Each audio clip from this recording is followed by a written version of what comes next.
हरे कृष्णा। आप सभी भक्तों का हार्दिक स्वागत है हमारे कार्यक्रम भक्ति रसामृत सिंधु में। इस कार्यक्रम में हम प्रसिद्ध एवं प्रमुख वैष्णव ग्रंथ भक्ति रसामृत सिंधु का गहन अध्ययन कर रहे हैं। इसे शिला प्रभुपाद जी ने भक्ति योग का संपूर्ण विज्ञान बताया है और धीरे धीरे आप अनुभव भी कर रहे होंगे इस बात को। आज हम अध्याय 7 पर अपनी चर्चा आरंभ करेंगे। इस अध्याय का शीर्षक प्रभुपाद जी ने अपनी पुस्तक में दिया है भक्ति सिद्धांतों के प्रमाण। तो अध्याय 6 में जो भक्ति के सिद्धांत या यूं कहिए कि भक्ति के अलग अलग अंग हमने पढ़े, कैसे भक्ति की जाए, उनकी सूची हमने देखी। और आज हम अध्याय 7 से आरंभ करेंगे और इन्हीं सिद्धांतों को, इन्हीं अंगों को शास्त्र प्रमाण की दृष्टि से इनका अध्ययन करेंगे। तो अध्याय 7 जो एक लंबा अध्याय है प्रभुपाद जी का, लगभग 8-10 पेज है उसमें। तो कुछ 4-5 पेज तक का आज हम अध्ययन करेंगे। उससे हम इसलिए हमने इसको भाग 1 कहा है। तो अगली कक्षा भी अध्याय 7 पर ही करेंगे, उसे भाग 2 नाम देंगे। कुल मिलाकर हमारी आज की ये 16वीं कक्षा है। पिछली कक्षाओं का यदि आप अवलोकन करना चाहते हैं तो हमारे YouTube channel Gita online study पर playlist nectar of devotion Hindi में जाकर आप देख सकते हैं। आरंभ करते हैं मंगलाचरण प्रार्थनाओं से। ओम अज्ञानतिमिरन्धस्य ज्ञानञ्जनशलाकया चक्षुरुन्मीलितं येन तस्मै श्रीगुरवे नमः। श्रीचैतन्यमनोभीष्टं स्थापितं येन भूतले स्वयं रूपः कदा मह्यं ददाति स्वपदान्तिकम्। वन्देऽहं श्रीगुरोः श्रीयुतपदकमलं श्रीगुरून् वैष्णवांश्च श्रीरूपं साग्रजातं सहगण रघुनाथान्वितं तं सजीवम् साद्वैतं सावधूतं परिजनसहितं कृष्णचैतन्यदेवं श्रीराधा कृष्णपादान् सहगण ललिता श्रीविशाखान्वितांश्च। हे कृष्ण करुणा सिंधो दीनबंधो जगत्पते गोपेश गोपिकाकांत राधा कांत नमोस्तुते। तप्त कांचन गौरांगी राधे वृंदावनेश्वरी वृषभानुसुते देवी प्रणमामि हरिप्रिये। वाञ्छाकल्पतरुभ्यश्च कृपा सिन्धुभ्य एव च पतितानां पावनेभ्यो वैष्णवेभ्यो नमो नमः।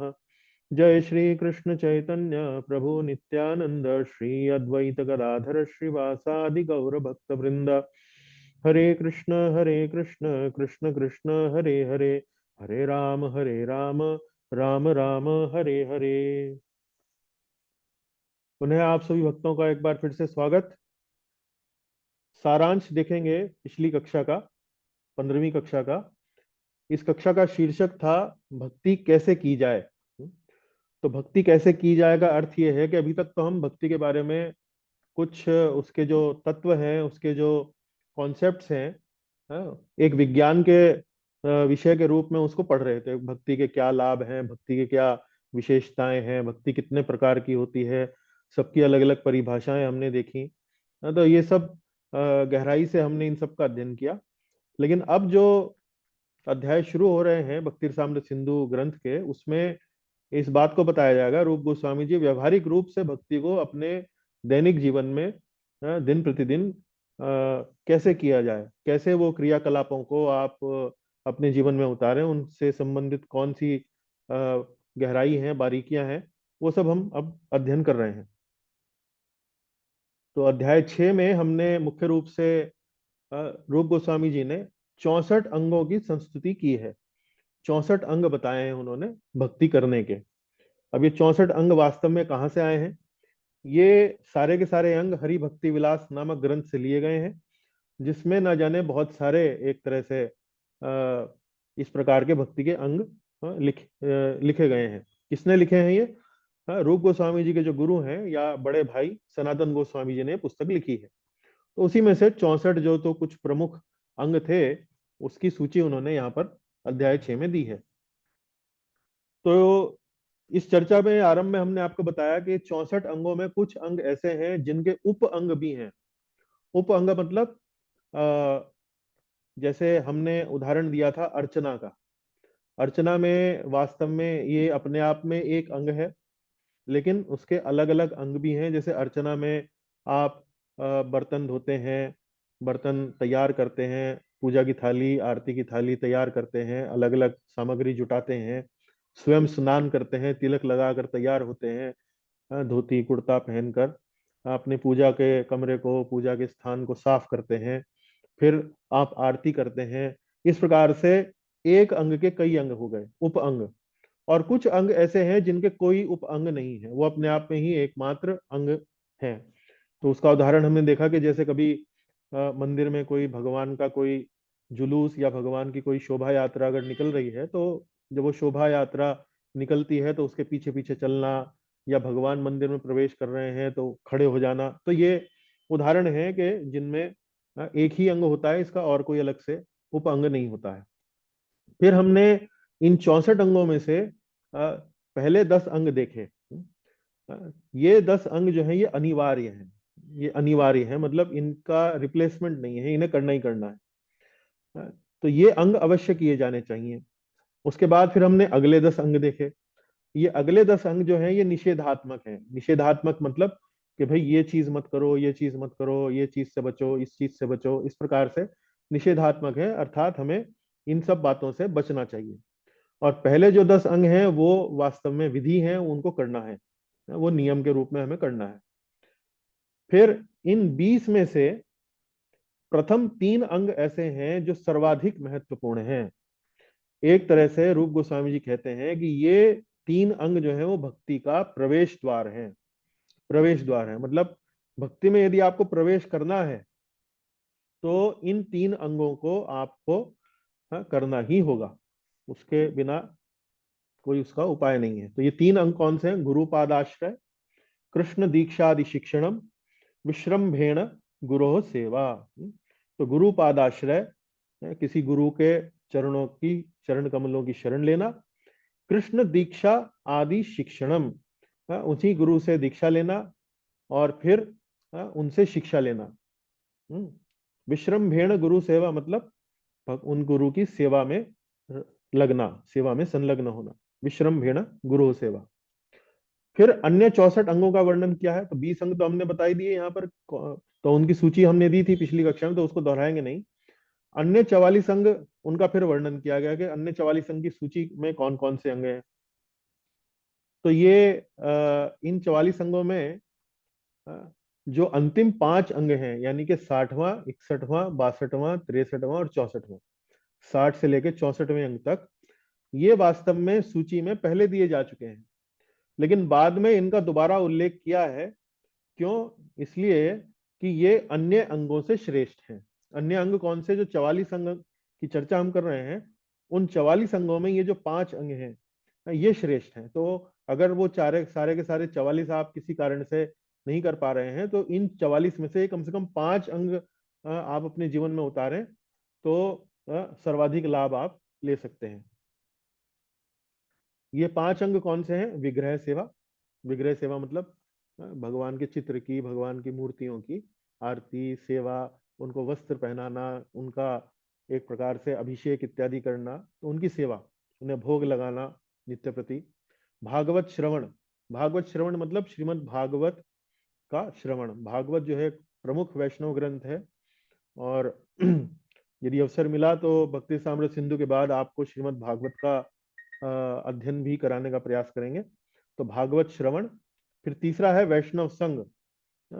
भगवान के भक्त, उन्हें वैष्णव कहते हैं, उनका संग लेना, उनके साथ अपना समय लगाना, उनसे भगवान से भगवत विषयों के संबंधित चर्चा करना, तो वैष्णव संग।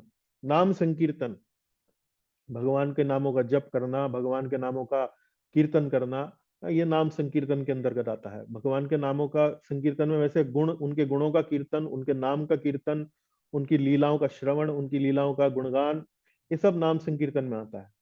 धाम निवास। धाम निवास मतलब किसी तीर्थ स्थान पर जाकर समय बिताना, 3 दिन, 4 दिन, 10 दिन, 15 दिन, हो सके तो और अधिक, तो धाम निवास।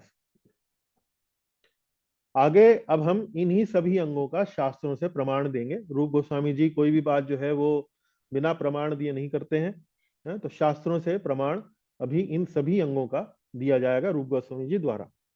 तो इसी के साथ हम अपनी अगली कक्षा का विषय जो है वो आरंभ करने के लिए अब तैयार हैं। लेकिन चूंकि मेरी थोड़ी रुचि रहती है कि आपको जो पिछली कक्षाओं में, ये तो हमने बिल्कुल पिछली कक्षा के चर्चा करी, लेकिन पिछले से पिछली कक्षाओं का भी थोड़ा बीच बीच में आपको स्मरण कराता रहूं। तो पिछली बार कक्षा में हमने आमुख में हमने जो बातें पढ़ी थी उन पर थोड़ी सी चर्चा करी थी, और आज हम थोड़ा सा भूमिका में जो अध्याय, उससे अगले जो अध्याय है, हाँ, भूमिका नाम शीर्षक से जो हमने अध्याय पढ़ा, उसमें शुद्ध भक्ति की परिभाषा हमने पढ़ी। आप में से मैं क्या किसी भक्त से आग्रह कर सकता हूं कि वो शुद्ध भक्ति की परिभाषा जरा संक्षेप में मुझे बताएं? जितनी जल्दी बता देंगे उतनी जल्दी हम आगे अपनी कक्षा का आगे का कार्यक्रम शुरू करेंगे। तो मैं बार बार ये दोहराने का कार्यक्रम इसलिए करता हूं ताकि आप लोगों के बातें जो है ये मन में बैठ जाएं, ये स्मरण हो जाए। देखिए, जो धन हमारी जेब में ना हो वो हमारे किसी काम का नहीं। वो या कहीं हमने प्रॉपर्टी ले रखी है या कहीं किसी व्यक्ति को उधार दे रखा है, धन हमारा है, लेकिन जो हमारी जेब में नहीं है वो हमारे काम नहीं आता, तुरंत काम नहीं आ सकता। इसी प्रकार से जो विद्या है, जो हमारे मस्तिष्क में नहीं बैठी हुई है, वो भी हमारे ज्यादा काम नहीं आती है। वो बोले कि पुस्तक खरीद रखी है मैंने, पुस्तक में लिखा हुआ है। अब भाई पुस्तक में लिखा हुआ है, उसको हमें अपने जीवन में, अपने मानस पर, अपने अंतर मन में उसको बैठाना है। तो इसलिए बहुत महत्वपूर्ण है कि ये बातें जो है आपके उंगलियों पर हों एक तरह से। तो मुझे शुद्ध भक्ति की परिभाषा कौन भक्त बता सकते हैं? एक भक्त ने हाथ खड़ा किया है, ये कौन वीर हैं? रसेश जी हैं, देखिए रसेश जी को तो मालूम है हमें। चले खैर रसेश जी बताइए, आपने हाथ खड़ा किया है तो। प्रभु जी, मैं प्रश्न पूछना चाहता हूँ, क्या अन्याभिलाषिता शून्यम ये जो श्लोक है यही व्याख्या है हाँ शुद्ध जी, हाँ जी, भक्ति की? ये परिभाषा है जी। हाँ जी, बताइए। ठीक है, तो वो श्लोक से हम जानते हैं कि अभिलाषा ये इच्छा है, हम्म। इच्छा ये है, और अभिलाषिता ये इच्छाएं रखने की टेंडेंसी है। हम्म। श्रील रूप गोस्वामी डिफाइन करता है हम्म। अन्या अभिलाषिता शून्यम, मतलब हम्म। हम्म। जो हमारी एंजॉइंग टेंडेंसी है हम्म। ये शून्य होनी चाहिए, एग्जैक्टली जीरो, हम्म। 0.1 भी नहीं। हम्म। देन वो फर्दर एक्सप्लेन करते हैं ज्ञान कर्मादि हम्म। अनावृतम। हम्म। जो जो हम लोग यू नो सारे डेजिग्नेशंस हम लेके घूमते हैं, हम्म। वो वो डेजिग्नेशंस नहीं होने चाहिए। हम्म। और भक्ति कैसी होनी चाहिए? अनुकूल्य न कृष्णा अनुशीलनम। तो हम्म। हंस भी हमेशा भगवान को याद करते थे, हम्म। लेकिन वो प्रतिकूल रूप से याद करते थे, मृत्यु के रूप में। हम्म। तो उस तरह से नहीं, बल्कि भगवान को जैसे फेवरेबल हो उस तरह हम्म। से हम्म। भगवान को याद करना है तो। हम्म। हम्म। और ज्ञान और कर्म के जो पॉइंट थे, हम्म। ये इनके ऊपर भक्ति निर्भर नहीं करती है, हम्म। रादर वो लोग भक्ति के सबऑर्डिनेट है। हम्म। हम्म। मतलब भक्ति करने से ऑटोमेटिकली जो नेसेसरी ज्ञान चाहिए वो आ हम्म। जाता है, और वैराग्य भी हम्म। आ जाता है। So hmm. This is little understanding that I can share. प्रभु, यू जी। May please correct. जी, आपने अच्छा प्रयास किया, पर अभी थोड़ा इसमें रिफाइनमेंट की अलग अलग स्थानों पर थोड़ा थोड़ा जरूरत है, आवश्यकता है। पर मैं अपना मत जो है वो थोड़ा बाद में देता हूं, लेकिन मैं एक और भक्त को मैं आग्रह करूंगा कि कोई और भी प्रयास करना चाहे तो कर सकते हैं। जी। प्रभु जी, ओ हम्म। शुद्ध भक्ति के लक्षण में बता, लक्षण होते हैं। लक्षण नहीं, परिभाषा, शुद्ध भक्ति की परिभाषा, लक्षण नहीं पूछा। लक्षण जो है लक्षण। अध्याय 1 में है। ये देखिए, उससे अगला जो बिंदु है ना, अध्याय 1, शुद्ध भक्ति की 6 विशेषताएं, तो हाँ लक्षण वहां हाँ आएंगे। अभी परिभाषा पे बात करेंगे आज। जी। हाँ हाँ, बस ओके वो सर। भी बस 1-2 मिनट ही और करेंगे, नहीं तो फिर अगला हमारे पास समय कम नहीं रहे, समय कम हो अच्छा जाएगा। है, अच्छा अ- अध्याय 7 भी कोई पढ़ना है जी। तन्वी जी ने कोई अपना माइक ऑन किया है जी। प्रभु जी, ऐसा कार्य जो कृष्ण की प्रसन्नता की भावना से अनुकूल मनोवृत्ति से किया जाए शुद्ध हम्म। भक्ति कहलाती है। बहुत बढ़िया, ये मुख्य विशेषता हो, ये जिसे कहते हैं कि जो उसकी मुख्य विशेषता, परिभाषा में दो बातें हैं, एक मुख्य बात है, एक गौण बात है। तो ये स्वरूप लक्षण है भक्ति की परिभाषा का। बहुत सुंदर, पहला बिंदु बहुत अच्छा दिया। दूसरा बताइए जी। आकांक्षा से सर्वदा मुक्त होना। हाँ, अभिलाषाओं से, ठीक है, आकांक्षा भी मान लेते हैं। जिसमें मतलब मैंने ऐसे लिखा हुआ है भौतिक लाभ की आकांक्षा से रहित, जैसे। हाँ ठीक है, बहुत अच्छा लिखा है आपने, ठीक है जी, बिल्कुल ठीक। हाँ जी, आगे चलिए, आगे चलिए। हाँ। ज्ञान कर्मादि अनावृतम जो समझा देंगे स्पष्ट रूप से, वो मेरी, हाँ, मतलब मैं और क्या कहूँगी, बधाई के पात्र होंगे, और क्या है। जी। हाँ जी, ज्ञान कर्मादि अनावृतम, इसका इसका वर्णन कीजिए जी। हरे कृष्णा प्रभु जी। हाँ, जयमाला माता जी, आप बताइए जी। ज्ञान निर्विशेष ज्ञान से ढकी न हो भक्ति, बहुत बढ़िया। हाँ जी। हाँ, और कर्म माने नित्य और नैमित्तिक कर्मों से ढकी न हो। हाँ, ये बहुत सुंदर। है जो हम करते हैं, श्राद्ध या यज्ञ, सब ठीक है, वो करने चाहिए, लेकिन उसे भक्ति पर हावी नहीं होना चाहिए। हाँ जी वो जी जी। जीवन का प्रमुख लक्ष्य नहीं बनना चाहिए। बहुत सुंदर, बहुत सुंदर। और आदि, ज्ञान कर्म आदि, आदि में क्या आता है? आदि में अष्टांग योग और हाँ, और ज्योतिष, ज्योतिष। ज्योतिष, हाँ, हाँ और जी, सिद्धियां और सिद्धियां और जी, बहुत ये सुंदर। तो बहुत अच्छा, बिल्कुल एकदम स्पष्ट, बहुत बढ़िया माता जी, बहुत बहुत बढ़िया। तो ये देखिए, ढकी हुई ना हो का मतलब ये है अनावृतम, मतलब हावी ना हो। जैसे कई बार मैं,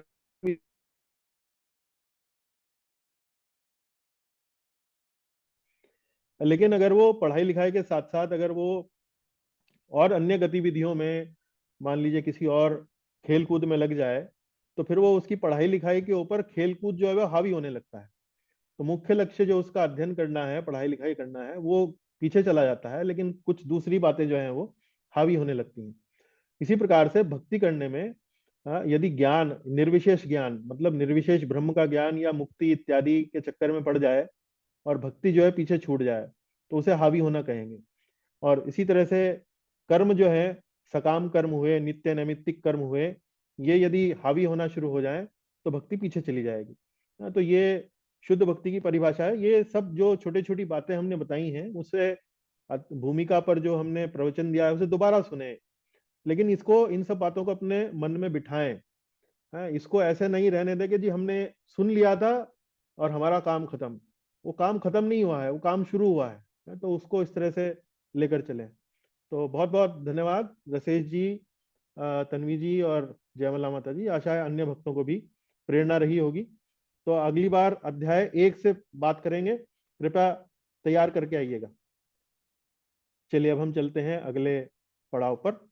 अगला पड़ाव हमारा है आज की कक्षा का। तो ये अध्याय 6 का सारांश हमने अभी आपको बताया ही है। उसको हमने एक थोड़ा सा फ्लो चार्ट के रूप में यहाँ पर लिख दिया है, आप देख सकते हैं बाद में। चलिए, तो हम अब आज अध्याय 7 पढ़ना आरंभ कर रहे हैं।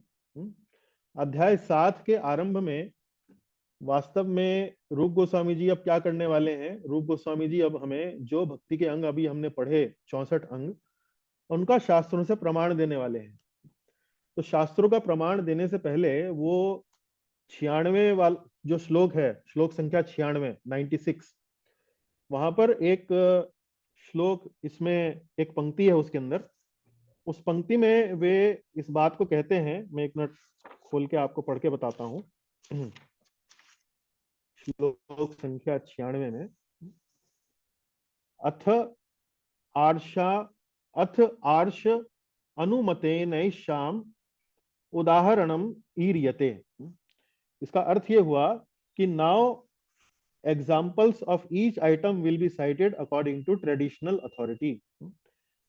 हर हर वस्तु का, हर एक अंग का एक उदाहरण जो है वो दिया जाएगा पारंपरिक अधिकारी के अनुसार। पारंपरिक जो शास्त्र हैं उनके अनुसार।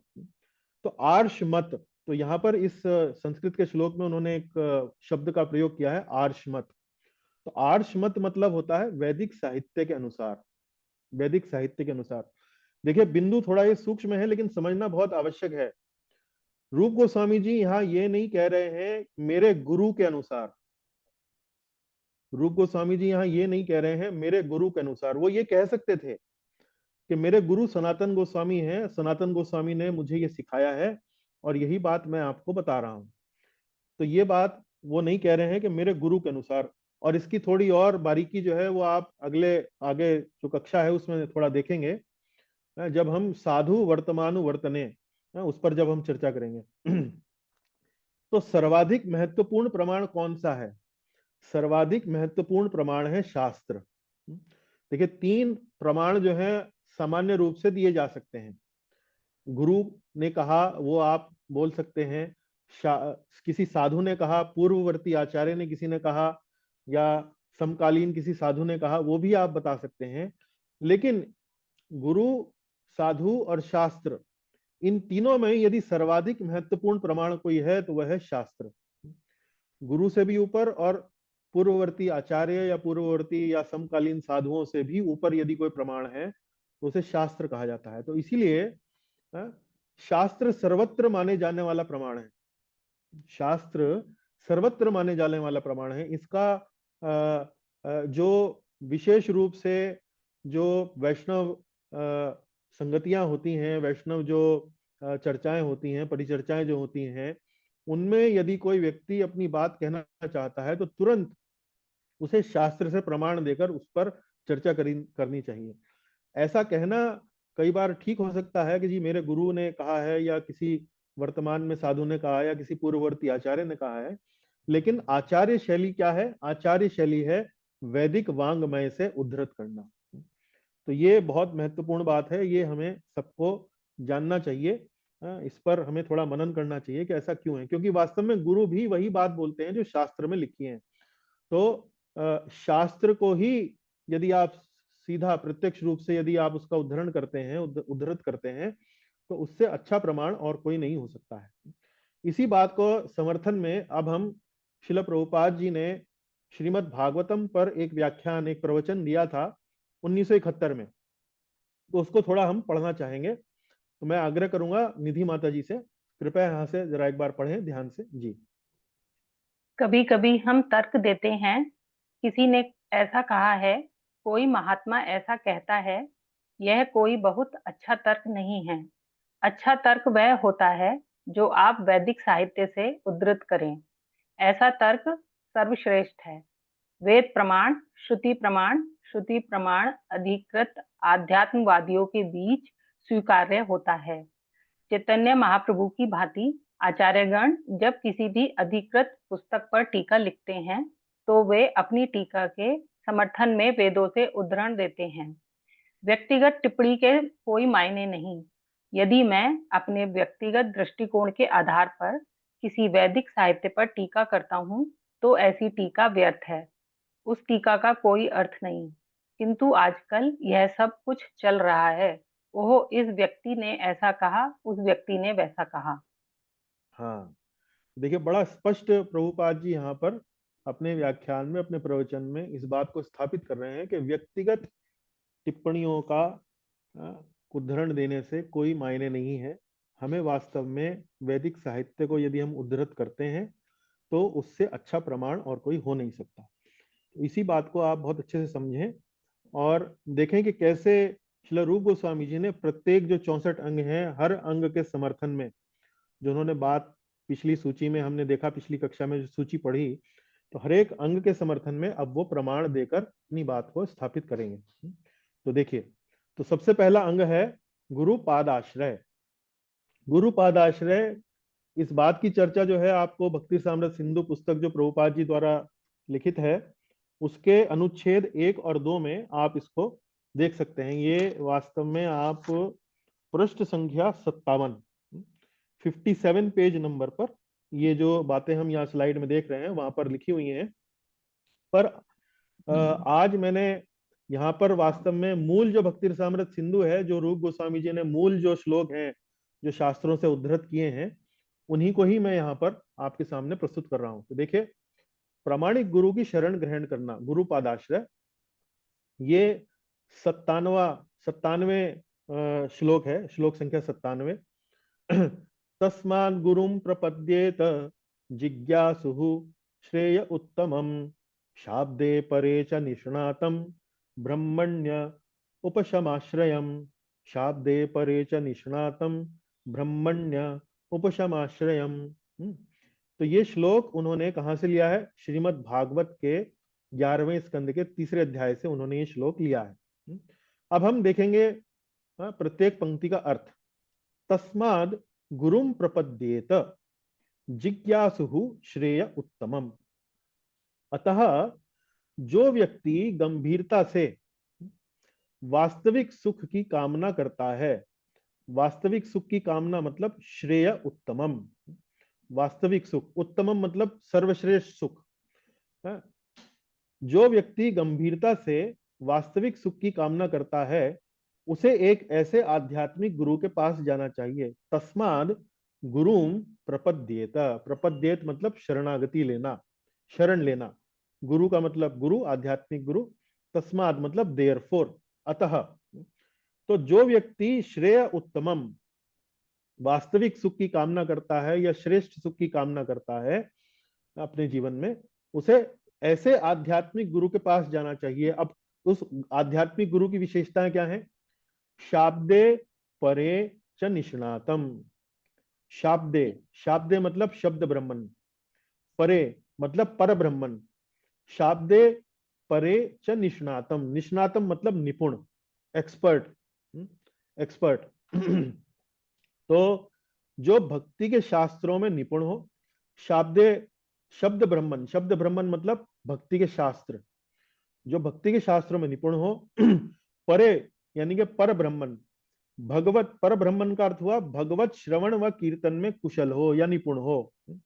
और ब्रह्मण्य उपशमाश्रयम, उपशमाश्रय मतलब पूर्ण रूप से शांत हो, पूर्ण रूप से शांत हो। तो गुरु कैसा होना चाहिए? जो शास्त्रों में निपुण हो, श्रवण कीर्तन की विधि में एकदम निपुण हो और पूर्ण रूप से शांत हो। तो ये एक प्रकार से रूप गोस्वामी जी श्रीमद् भागवत के 11वें स्कंद से अपनी बात ये लिख रहे हैं कि यदि वास्तव में हमें अपने जीवन में सर्वश्रेष्ठ सुख चाहिए तो हमें गुरु की शरण लेनी होगी, और ऐसा गुरु, उसके यहाँ पर गुण उन्होंने बताए हैं। थोड़ा सा और हम देखेंगे, गुरु के पास किसे जाना चाहिए? जो सर्वोच्च सुख प्राप्त करना चाहता है। और गुरु की योग्यता क्या है? शब्द ब्रह्म में निपुण। शब्द ब्रह्म में निपुण का अर्थ क्या हुआ? भक्ति शास्त्रों में निपुण। पर ब्रह्म में निपुण मतलब भगवत श्रवण व कीर्तन में निपुण। और पूर्णतः शांत का अर्थ क्या हुआ? पूर्णतः शांत का अर्थ क्या हुआ? ये देखें यहाँ पर, ब्रह्मण्य उपशमाश्रयम, फुली सेटिस्फाइड। उसका अर्थ हुआ शांत हो, विरक्त हो, कामना रहित हो। पूर्णतः शांत हो, पूर्णतः विरक्त हो, पूर्णतः कामना रहित हो। यानी कि देखिए वही बात आ गई, अन्य अभिलाषिता शून्यम, अन्य अभिलाषिता शून्यम। और इसकी परिभाषा क्या है? पूर्ण शांत की परिभाषा क्या है? उपदेशामृत के श्लोक संख्या 1 में बताए जो षड वेग हैं उन पर पूर्ण नियंत्रण हो। तो यदि आपको उपदेशामृत का पहला श्लोक याद है? पहला श्लोक कौन बता सकते हैं कक्षा में से? मैं आपको हिंट दे सकता हूं, वाचो वेगम से शुरू होता है, वाचो वेगम। तो ये 6 वेग कौन से हैं? चलिए पूरा श्लोक याद ना हो तो 6 वेग यदि बता दें। 6 वेग हमने जो पढ़े थे उपदेशामृत के, वो कौन से हैं 6 वेग?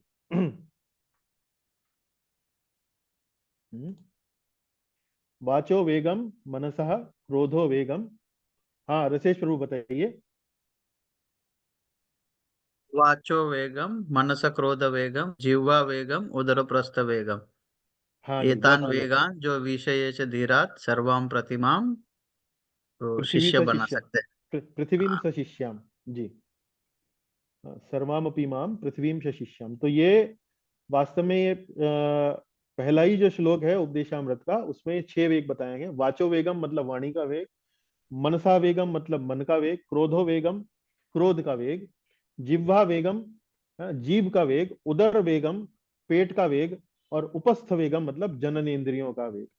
तो ये जो 6 वेग हैं, जिस व्यक्ति का इन पर नियंत्रण है, ऐसा व्यक्ति पूरे संसार में शिष्य बना सकता है। तो ये उपदेशामृत का रूप गोस्वामी जी द्वारा लिखी है वो पुस्तक।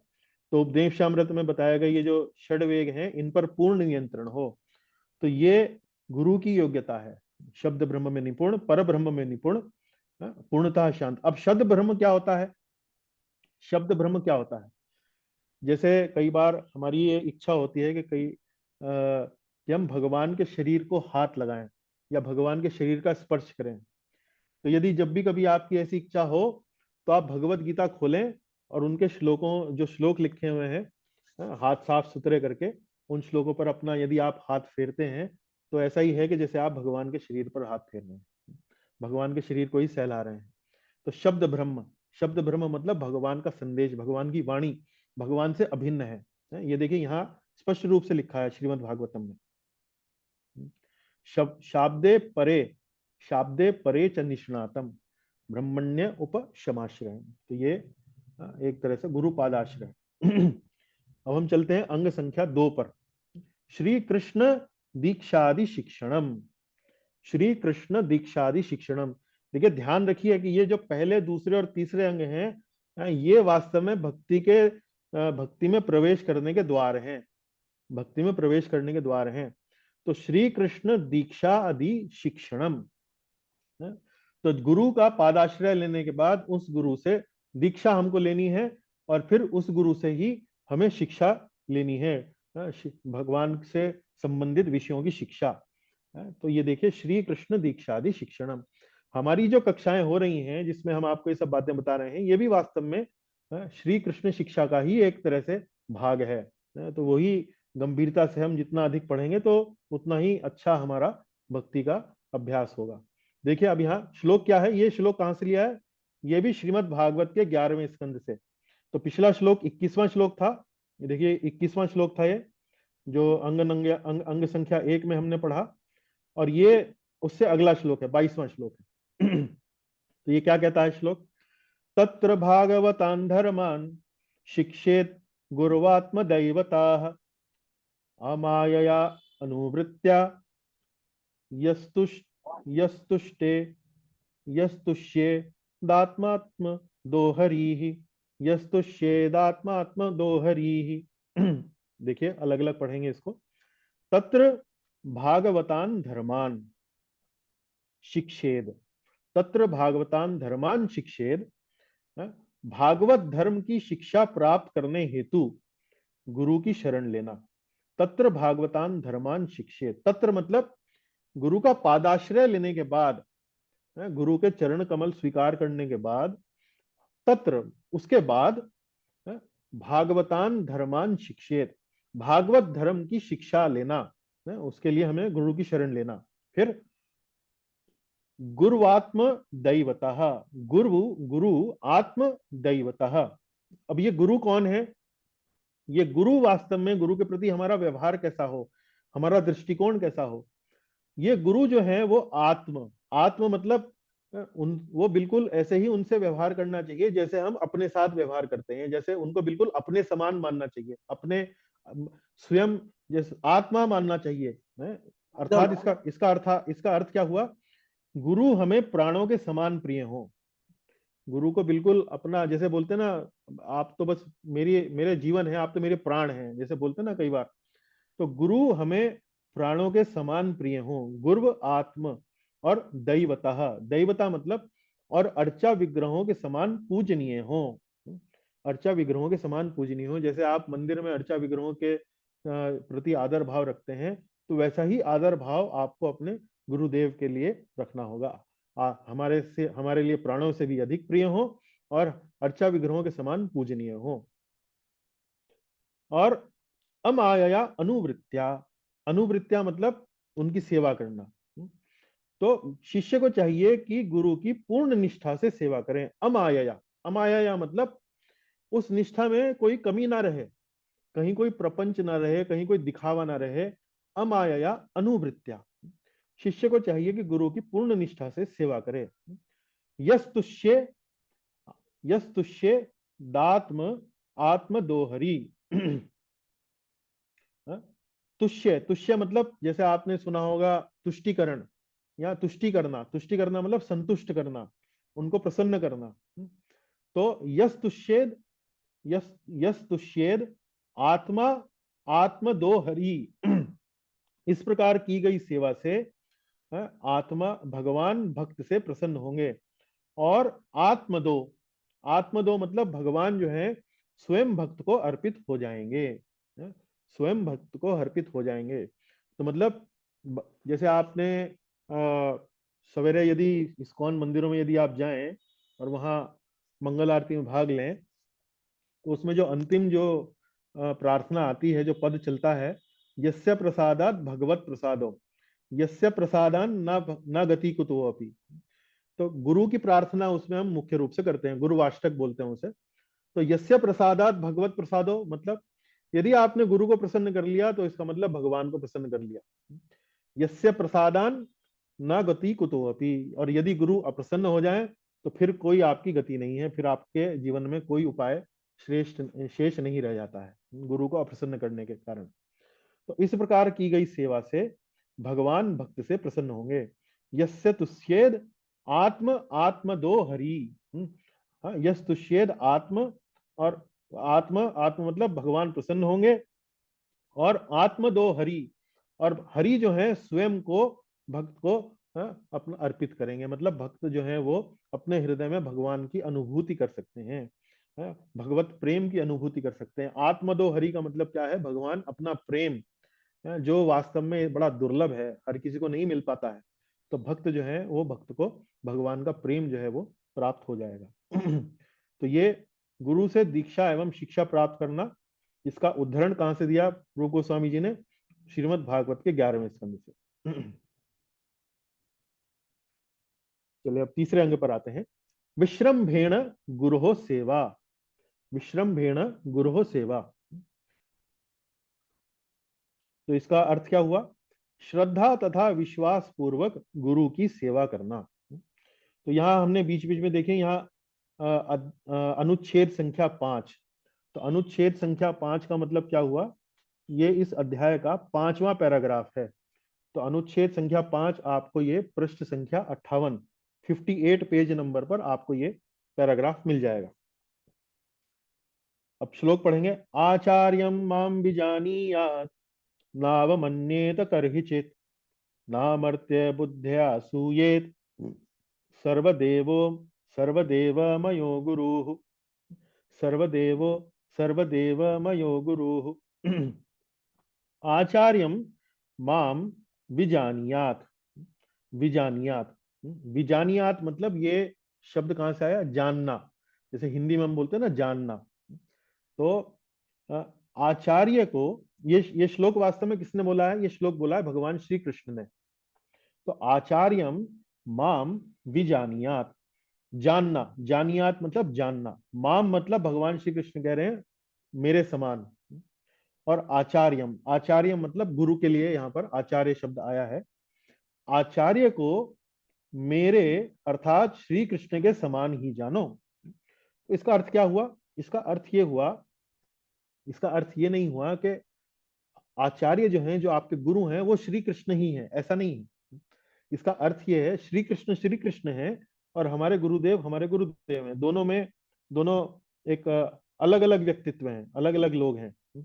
इसका अर्थ ये है कि आचार्य जो हैं या गुरु जो हैं वो श्री कृष्ण के अति प्रिय हैं, श्री कृष्ण के अति प्रिय हैं। तो भगवान कह रहे हैं कि जो गुरु हैं वो वास्तव में मुझे अति प्रिय हैं। मेरे एक प्रकार से गुरु जो हैं वो वास्तव में भगवान के एक बहुत अनन्य भक्त हैं, इसीलिए उनको अति प्रिय हैं।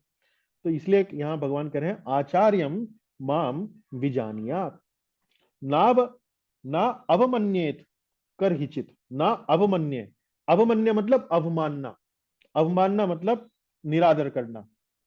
न अवमन्येत कर्हिचित्, कभी भी उनका निरादर नहीं करना चाहिए, कभी भी उनका निरादर ना करें।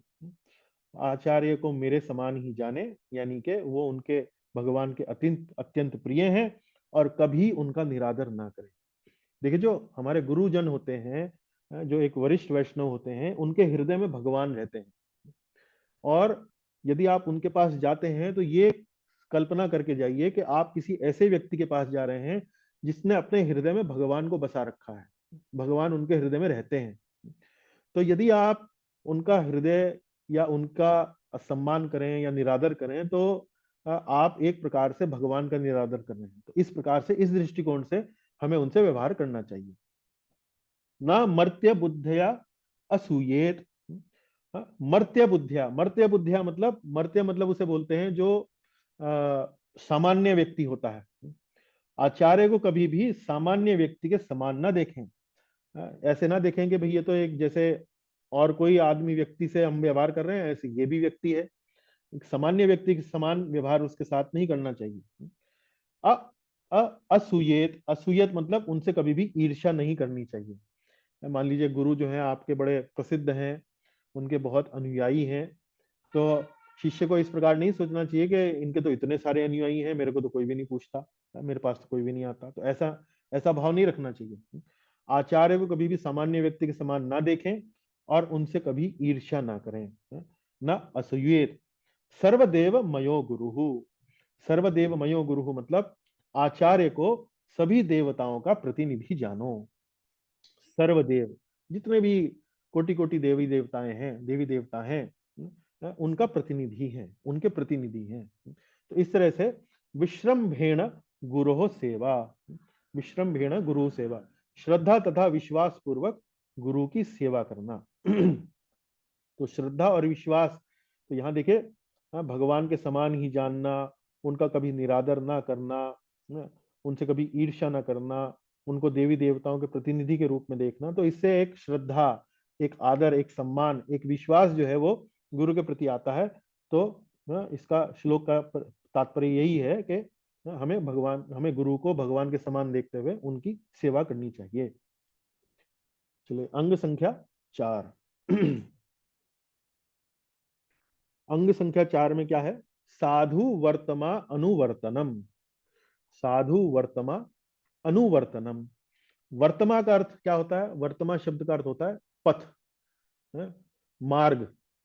साधु वर्तमा अनुवर्तनम। अनुवर्तनम मतलब अनु जब जो आता है वहां मतलब होता है पीछे पीछे चलना। अनुवर्तनम जैसे हमने शुद्ध भक्ति की परिभाषा में पढ़ा, आनुकूल्येन कृष्ण अनुशीलनम। अनुशीलनम, तो अनुशीलनम शब्द का क्या अर्थ है? शीलनम शब्द का अर्थ है कार्यकलाप करना, कुछ ना कुछ क्रियाएं करना। अनुशीलनम का अर्थ होता है किसी के अनुसार करना। जैसे पूर्ववर्ती आचार्य ने जिस प्रकार बताया है उसी प्रकार उन कार्यों को करना। तो अनु का मतलब यह है किसी के पीछे पीछे चलना। तो आचार्यों के पीछे चलना या और किसी के पीछे चलना, उसको अनु शब्द से कहा जाता है। तो अनुसार से अनु शब्द एक तरह से आप लगा सकते हैं, उसकी तुलना कर सकते हैं। अनुवर्तनम, तो साधु पुरुषों के पद चिन्हों का अनुसरण। अब यहाँ गुरु नहीं है, अब यहाँ साधु है। साधु मतलब ऐसे व्यक्ति जो वास्तव में गुरु के ही स्तर पर हैं, गुरु के ही स्तर पर हैं। हालांकि वे आपके प्रत्यक्ष गुरु नहीं है, वे आपके गुरु नहीं है, आपने उनसे दीक्षा नहीं ली है, लेकिन हैं भी वे लोग भी वास्तव में गुरु के ही स्तर पर हैं, आचार्य के ही स्तर पर हैं। जैसे हमारे लिए भक्ति सिद्धांत महाराज या गौर किशोर दास बाबा जी महाराज या विश्वनाथ चक्रवर्ती ठाकुर पूर्ववर्ती जो आचार्य हुए, या जीव गोस्वामी, रूप गोस्वामी, तो ये साधु वर्तमा अनुवर्तनम। तो हमारी परंपरा में पूर्व में जितने भी ये साधु आचार्य गण हुए हैं, हमने उनसे दीक्षा नहीं ली है, या प्रभुपाद जी भी आप उस श्रेणी में रख सकते हैं। हमने स्वयं जो है प्रभुपाद जी से दीक्षा नहीं ली है, लेकिन हमने किसी ऐसे व्यक्ति से दीक्षा ली है कि जो वास्तव में प्रभुपाद जी ने जो शिक्षाएं हमें दी हैं उनका अनुसरण कर रहे हैं, उनका पालन कर रहे हैं। तो यहाँ देखिए श्लोक क्या है?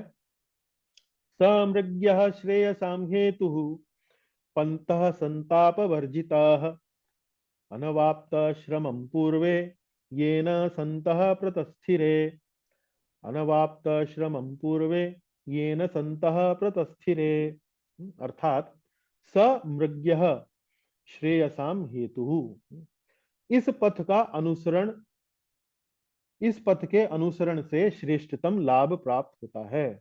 इस पथ के अनुसरण से श्रेष्ठतम लाभ प्राप्त होता है। श्रेयसाम हेतुः, श्रेयसाम मतलब श्रेष्ठतम लाभ। पंथ संताप वर्जितः, यह कठिनाइयों से रहित है। यह कठिनाइयों से रहित है। यह कठिनाइयों से रहित का मतलब क्या है? देखिए, जो पूर्ववर्ती जो हमारे आचार्य हैं, जिन्होंने भक्ति शास्त्रों की व्याख्या की है, जिन्होंने भक्ति शास्त्रों को समझाया है, और जो स्वयं उस पथ पर चले हैं, और उस पथ पर चलकर उन्होंने हमें ये प्रदर्शित किया है कि इस पथ पर चलने के बाद वे अपने लक्ष्य तक पहुंच गए। तो यदि वे अपने लक्ष्य पर पहुंच गए, तो हम भी यदि उस पथ पर चलेंगे तो हम भी उस लक्ष्य पर पहुंच जाएंगे। तो जैसे कई बार किसी एक स्थान पर जाने के कई मार्ग होते हैं, तो हम उस स्थान पर कभी नहीं गए, हमें उस पर चलना है, हमें वहां तक पहुंचना है, तो हम हमें प्रयास करना चाहिए, या कई बार हम प्रयास करते हैं पूछताछ करने की कि जी आप वहां गए हैं? बोले हाँ हम गए हैं वहां पर। तो कौन सा मार्ग आपने लिया? तो व्यक्ति अपने अनुभव से बताया कि भाई देखो, 4-5 मार्ग हैं वहां जाने के, लेकिन उस मार्ग से जाओगे तो बहुत सरलता से, बहुत बिना किसी कठिनाई के पहुंच जाओगे। इसी प्रकार से जो पूर्ववर्ती आचार्य हैं, पूर्ववर्ती जो गुरुजन हैं, वो एक प्रकार के मार्ग पर चले हैं, और और वही उसी मार्ग का संस्तुति कर रहे हैं, उसी का रिकमेंडेशन दे रहे हैं। तो इसलिए वो सरल हो जाता है, इसलिए कठिनाइयों से रहित हो जाता है, क्योंकि उसमें उनका अनुभव सम्मिलित है, और वो बता रहे हैं कि भाई ये काम कर लो तो तुम अपने गंतव्य तक पहुंच जाओगे। तो इसलिए संताप वर्जितः अनवाप्त श्रमम पूर्वे संतः प्रतस्थिरे, येन संतः प्रतस्थिरे। तो पूर्व में संतों ने इस पर चलकर सरलता से प्रगति की, सरलता से प्रगति की। जिसे बोलते हैं ना, आप अंग्रेजी में बोलते हैं ट्राइड एंड टेस्टेड, बरता हुआ है। एक बार किसी व्यक्ति ने उस वस्तु को बरता, फिर अन्य व्यक्ति ने बरता, फिर अन्य व्यक्ति ने बरता, सबका फीडबैक बहुत अच्छा है। जैसे गूगल पे आप कई बार किसी स्थान पर जाना चाहते हैं, तो वो फीडबैक देखते हैं ना कि जी और लोगों ने बरतने के बाद इसके बारे में क्या कमेंट दिए हैं। तो आप देखते हैं कि भाई इसके कई हजार कमेंट आए हैं, और बहुत सारे लोगों ने, 95% लोगों ने इसको बहुत अच्छा बताया है। बोले बिल्कुल ट्राइड एंड टेस्टेड वस्तु है, मैं इसको, मुझे ले लेनी चाहिए। तो ये साधु वर्तमा अनुवर्तनम। तो श्रील रूप गोस्वामी जी कह रहे हैं कि सिर्फ ऐसा नहीं है कि कई बार जो भक्तगण हैं वो ये कहते हैं कि भाई हम तो सिर्फ अपने गुरु को ही स्वीकार करते हैं, हम अन्य किसी साधु की बारे में परवाह नहीं करते, हम तो अपने गुरु से ही निष्ठा रखते हैं। लेकिन ऐसा नहीं है प्रिय भक्तों, कि हमें पूर्व के जो आचार्य हैं उनको, उनकी अवहेलना करनी है या उन्हें अनदेखा करना है। आपके गुरु को आपको उनका उनका आपको अनुसरण करना है, बिल्कुल करना है, लेकिन अन्य साधुओं को भी आपको अपने जीवन में उनका अनुसरण करना चाहिए। तो इस पथ का अनुसरण से श्रेष्ठतम लाभ प्राप्त होता है, यह कठिनाइयों से रहित है। पूर्व में संतों ने इस पर चलकर सरलता से प्रगति की। अब यहाँ पर इसकी जो टीका है, उसमें श्री जीव गोस्वामी जी बता रहे हैं कि पथ का वास्तव में अर्थ क्या है। इस पथ के अनुसरण से, पथ मतलब क्या? पथ मतलब कोई रोड है क्या? इसका मतलब क्या है? ये तो थोड़ा सा एक तरह से लाक्षणिक रूप से इसका वर्णन किया जा रहा है। तो पथ अर्थात श्रुतियों व अन्य शास्त्रों में लिखित नियमों का मार्ग। तो घूम फिर के बात वहीं आ गई, आरंभ में जो हम कह रहे थे ना कि शास्त्र प्रमाण ही वास्तव में सर्वश्रेष्ठ है। तो साधुओं जिस पाथ पर चलते हैं, पूर्ववर्ती आचार्य जिस पथ पर चले हैं, वो पथ वास्तव में क्या है? श्रुतियों में और अन्य शास्त्रों में जो लिखित नियम है, उनका पालन उन्होंने जीवन में अपने बहुत अच्छे से किया है। उसी तरह से यदि हम भी शास्त्रों का, श्रुतियों में जो बताए गए नियम है, विधान है, विधि विधान है, उनका यदि बहुत अच्छे से पालन करते हैं, तो हम भी श्रेष्ठतम लाभ प्राप्त कर सकते हैं, श्रेयसाम हेतुहु। तो यहाँ सब उनके उद्धरण का कहाँ से लिया गया है, जैसे स्कंद पुराण से लिया गया है, तो सब वर्णन किया गया। अनुच्छेद 6 जो है आपका पुस्तक में, श्लोक संख्या, पेज संख्या 58 पर आता है। चलिए आगे चलते हैं। साधु वर्तमानुवर्तनम पर और उन्होंने कुछ उद्धरण दिए हैं। अब ये जो उद्धरण आया है, ये ब्रह्म यामल नामक ग्रंथ से आया है, और इससे उन्होंने 2 उद्धरण दिए हैं। तो पहला उद्धरण ये यहाँ पर आता है, जो भक्ति साम्राट सिंधु का श्लोक संख्या 101 पड़ता है, दूसरे अध्याय का। तो उसमें क्या कह रहे हैं? श्रुति स्मृति पुराणादि पंचरात्र विधिम बिना एकांतिकी हरेर भक्तिर उत्पातायैव कल्पते। एकांत की हरेर भक्तिर उत्पाताय एव कल्पते। श्रुति स्मृति पुराण आदि पंचरात्र विधिम विना। तो ये अलग अलग प्रकार के ग्रंथ हैं। अलग अलग प्रकार के ग्रंथ कौन कौन से हुए? श्रुति, स्मृति, पुराण तथा पंचरात्र में श्रद्धा के अभाव में, विधिम विना। विधिम विना, विधिम विना का यहाँ तात्पर्य है या अनुवाद किस प्रकार किया गया है?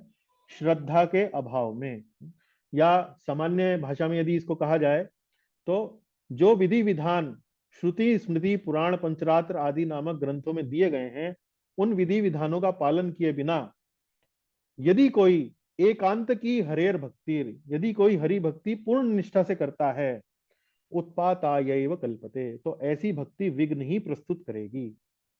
तो कोई व्यक्ति ऐसा है, वो कह रहा है कि जी हम तो भगवान कृष्ण की भक्ति करेंगे, हम तो भगवान अपने गुरुदेव की भक्ति करेंगे, हमें नहीं मालूम कि शास्त्रों में क्या लिखा है।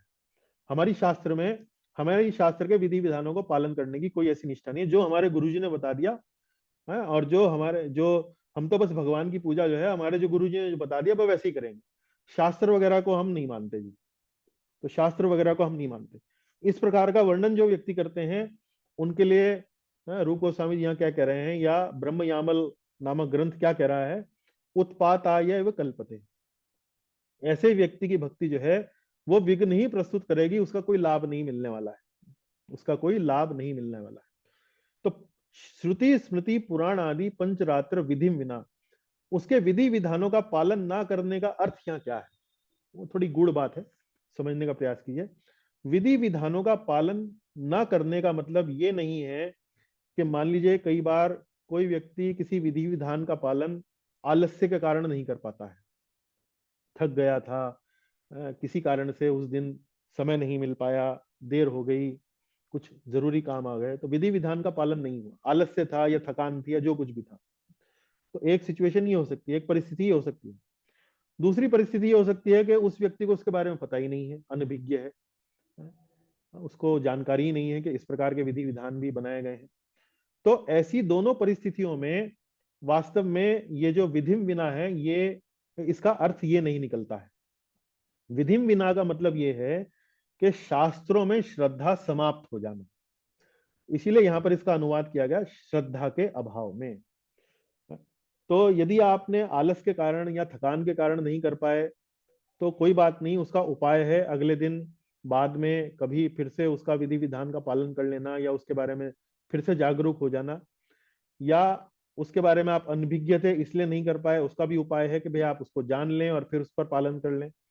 लेकिन जानते हुए भी, समझते हुए भी इस बात को अपने मन में धारणा बना लेना कि भाई मेरी शास्त्र पर श्रद्धा नहीं है, शास्त्र से मैं एक प्रकार से विमुख हो चुका हूं, शास्त्र की श्रद्धा मेरे मन में समाप्त हो चुकी है, ये वास्तव में उसका अर्थ है, वो चिंता की बात है। इसको इस तरह से आप समझ सकते हैं। तो शास्त्र के नियमों का पालन यदि आलस अथवा अज्ञानता के कारण हो तो उसे श्रद्धा का अभाव नहीं कहा जाता। ऐसा नहीं कहा जाता कि भी आप में श्रद्धा नहीं है या आपने विधि विधान का पालन नहीं किया है। तो ये बात थोड़ा सा समझने वाली है। तो साधु पुरुषों के पद चिन्हों का अनुसरण मतलब ऐसा नहीं है कि हम कहें कि जी सिर्फ हमें अपने गुरु में ही विश्वास है, सिर्फ हमें भगवान में ही विश्वास है, बल्कि हमें अन्य साधुओं में भी, पूर्ववर्ती आचार्यों में भी हमें अपनी श्रद्धा, अपना विश्वास रखना चाहिए। क्यों? क्योंकि ये जो साधु हैं इन्होंने वास्तव में शास्त्रों में श्रद्धा रखी है, तो सिर्फ उन अपने गुरु और श्री कृष्ण में श्रद्धा रखकर शास्त्रों में श्रद्धा न रखना, ये वास्तव में उचित व्यवहार नहीं है। देखिए यहाँ उसी बात को थोड़ा स्पष्ट किया है स्लाइड में। एकांत की हरेर भक्तिर, एकांत की हरेर भक्तिर का अर्थ क्या है यहाँ पर निकल रहा है? कृष्ण तथा गुरु के प्रति पूर्णतया समर्पित और विधि बिना शास्त्रों के नियमों का पालन नहीं करना।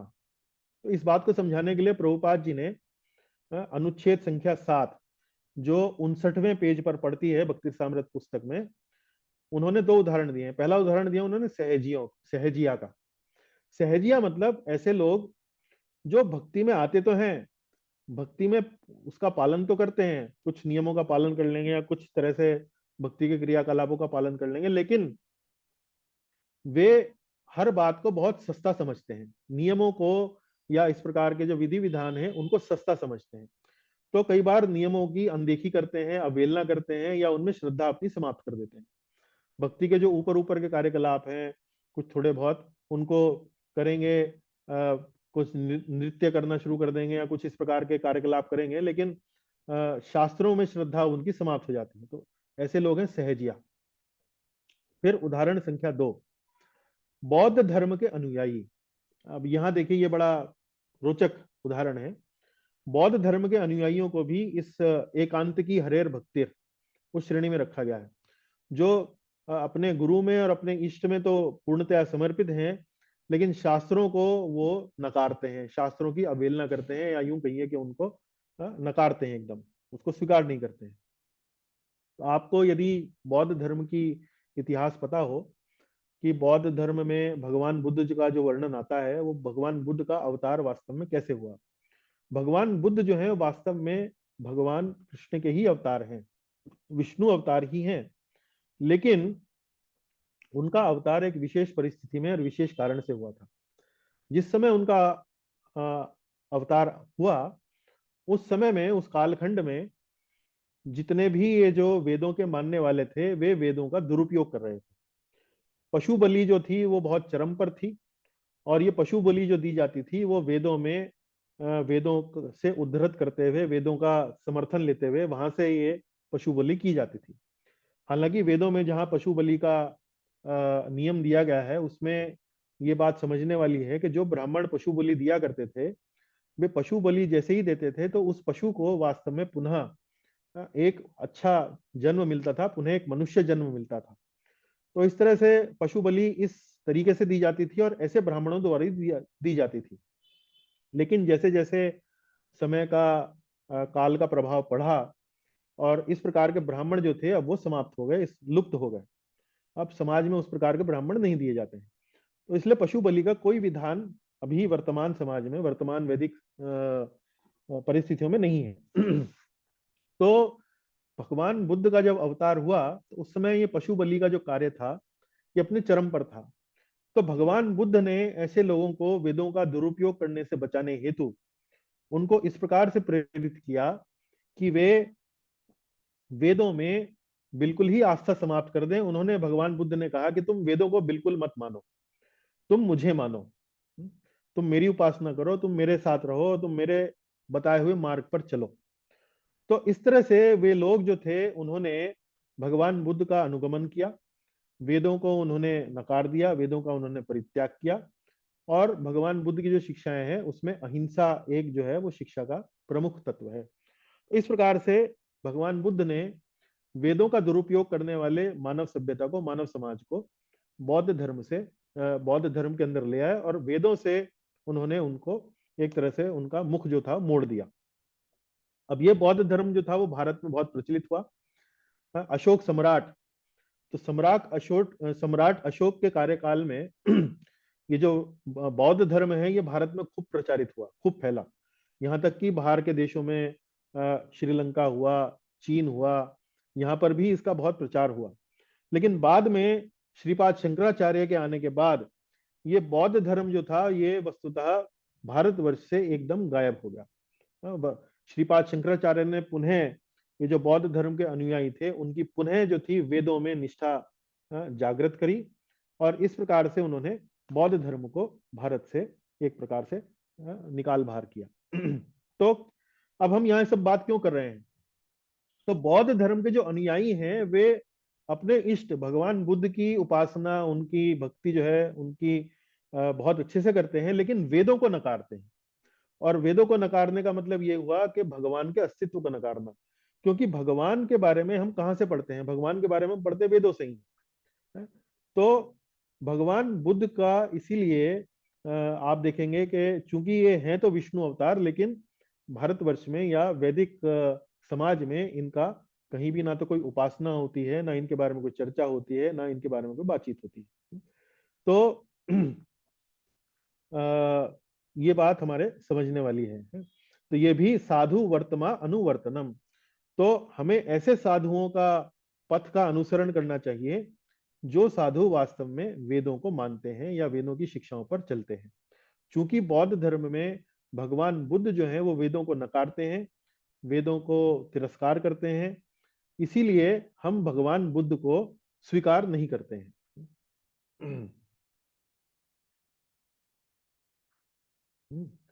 अब यहाँ देखिए, यहाँ पर एक अन्य ब्रह्म यामल से ही दूसरा उदाहरण दिया गया है।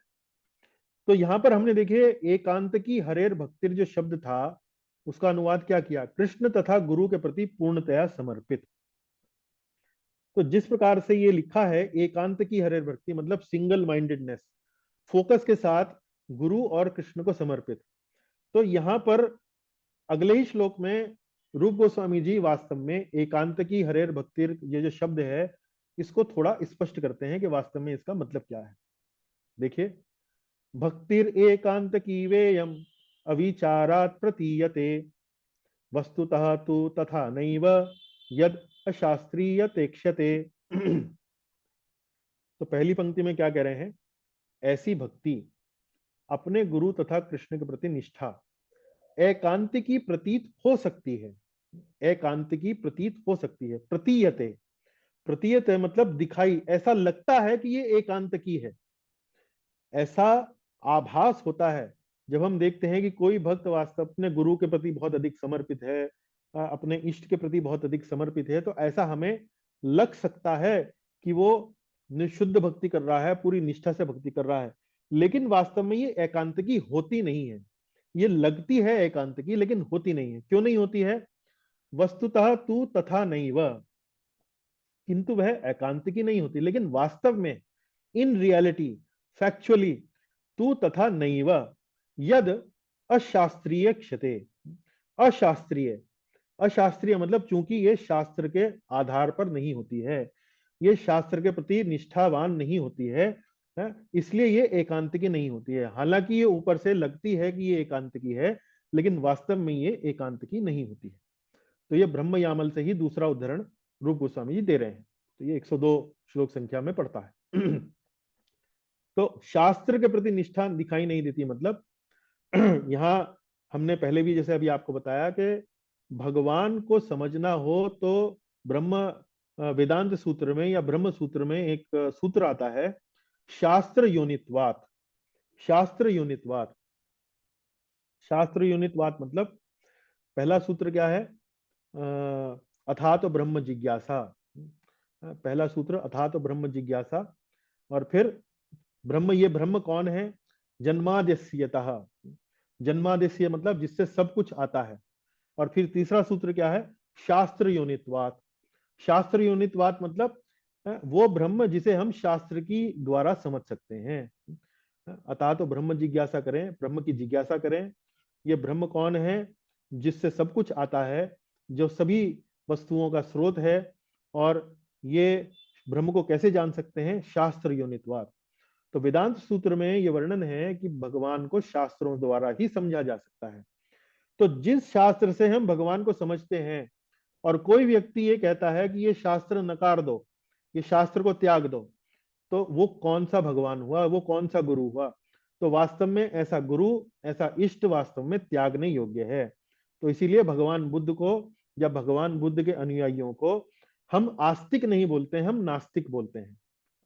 तो वैदिक समाज में या वैदिक दृष्टिकोण से आस्तिक और नास्तिक की परिभाषा ये है कि जो वेदों को मानता है वो आस्तिक है और जो वेदों को नकारता है वो नास्तिक है। तो भले ही आपकी भगवान में आस्था हो, ऐसे बहुत सारे लोग हैं जो कहते हैं भगवान को तो मानते हैं लेकिन वेदों को नहीं मानते, तो वो व्यक्ति वास्तव में वेदों के दृष्टिकोण से नास्तिक है। जैसे भगवान बुद्ध जो है वो कह रहे हैं, है तो विष्णु अवतार, लेकिन कह रहे हैं कि वेदों को नहीं मानते हैं, वेदों को नकारो, वेदों को त्याग दो। तो इसलिए हमारे दृष्टिकोण में, वेदों के दृष्टिकोण में जो बौद्ध धर्म है एक प्रकार के नास्तिक धर्म है, क्योंकि वेदों में उनकी आस्था नहीं है। नास्तिक मतलब ना आस्ति, ना आस्था, कोई आस्था ना होना, उसमें कोई समर्थन ना होना उसके प्रति, उसके कोई प्रति झुकाव ना होना। तो ये इस तरह से हम साधु वर्तमा अनुवर्तनम को समझ सकते हैं।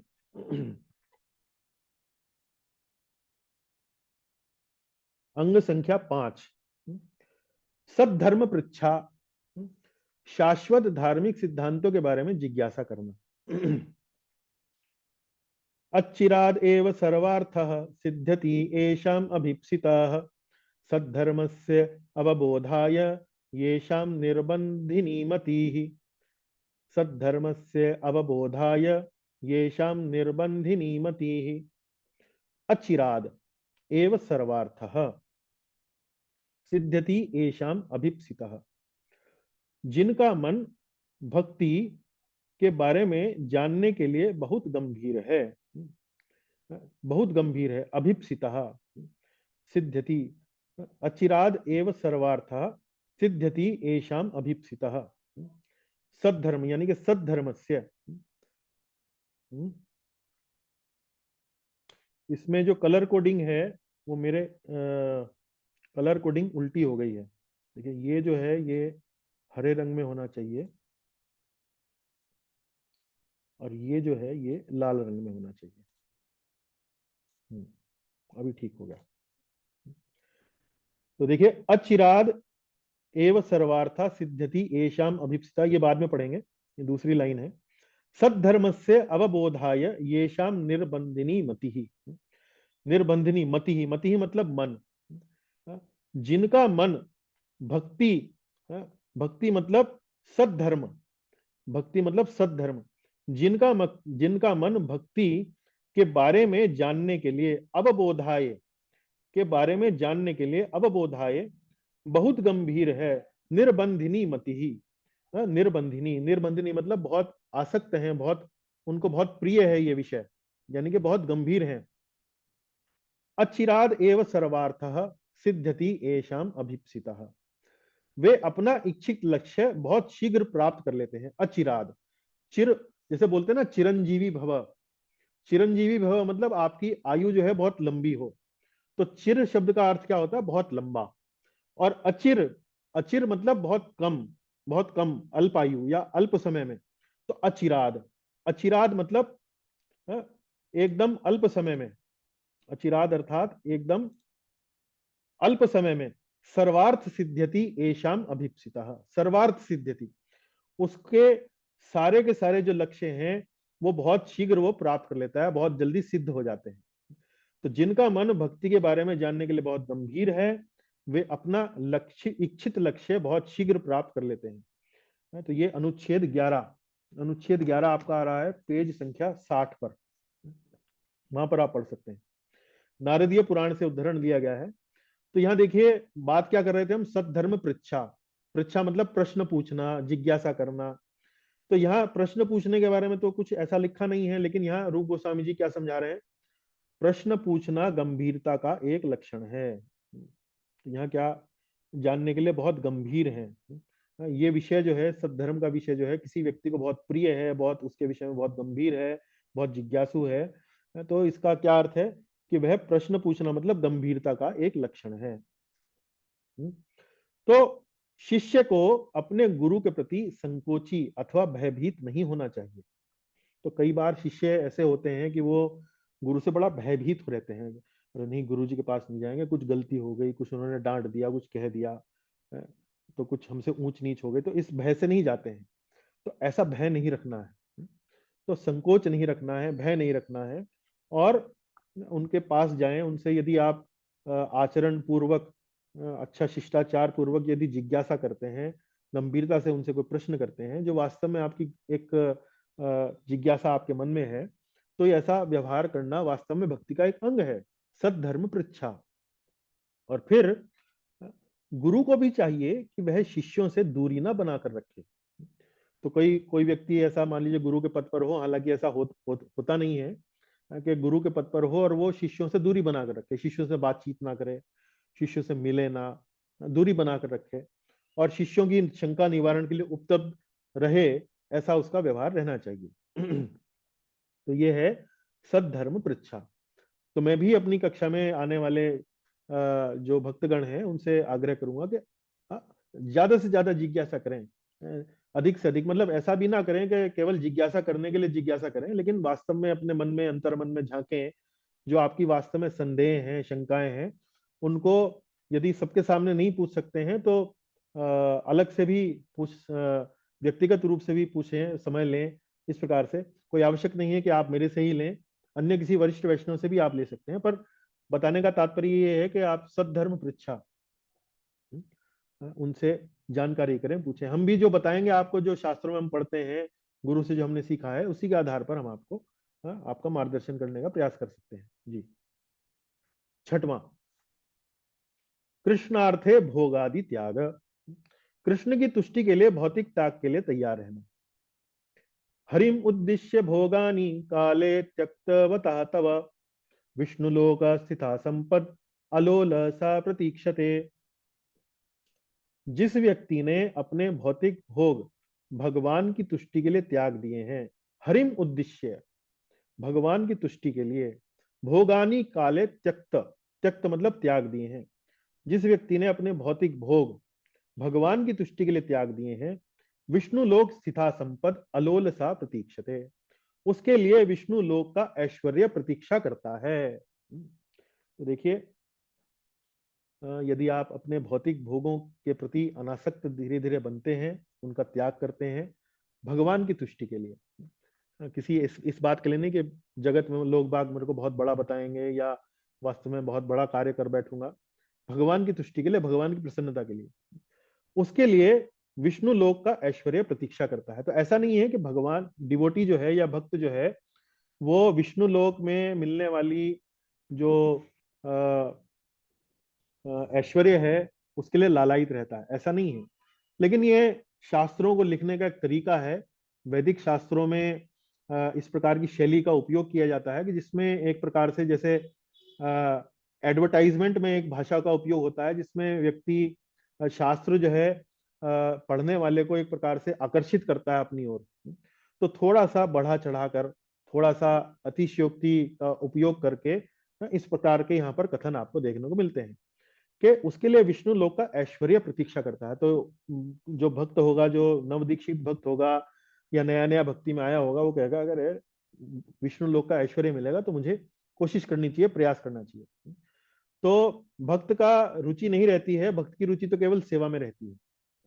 लेकिन भक्ति की प्रारंभिक अवस्थाओं में या भक्ति में आने से पहले तो ये सब मन में प्रलोभन रहते ही हैं कि भाई हमें ऐश्वर्य मिले, हमें सुख मिले, हमें कीर्ति मिले। तो इसी तरह से ये श्लोक लिखे जाते हैं वैदिक साहित्य में, जिससे पाठक जो है इस प्रकार से भगवान की सेवा के प्रति, भक्ति के पाथ के प्रति आकर्षित हो।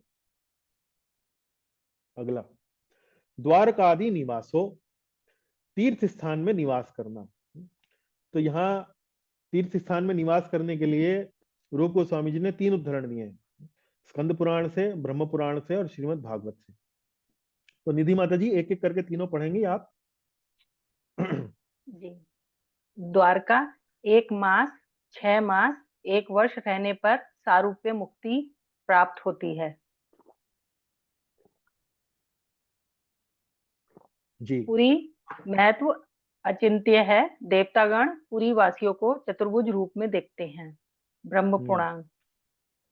गंगा, गंगा जल भगवान की चरण धूलि तथा तुलसी गंध से युक्त होता है।